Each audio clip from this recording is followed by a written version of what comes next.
Hey guys, welcome back to another video. And in this video, I'm going to show you how you can fix your Windows 7 problem.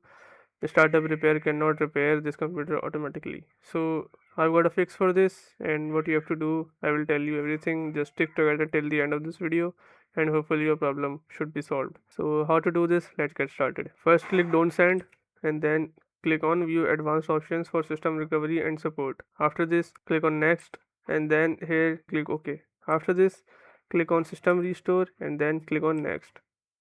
Here you'll find your restore points and then click on Scan for affected programs. This will scan for you guys, and then hopefully you can see your other restore points. Just click on the restore point and then click Next.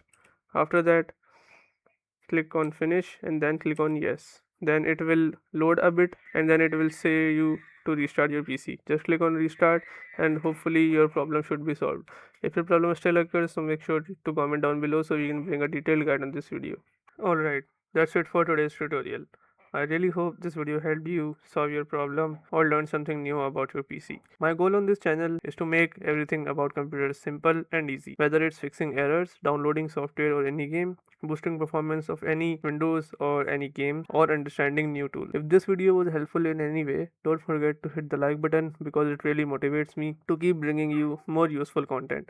And if you're new here, make sure to subscribe and turn on the notification bell so you never miss any future tutorials, tips, and PC fixes. Also, if you're facing any issues or have any questions related to computers, Windows, software, or anything technical, drop them in the comments.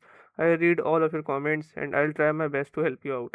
Thanks a lot for watching. Take care of your system, keep learning, and I'll see you in the next video. Thanks for watching.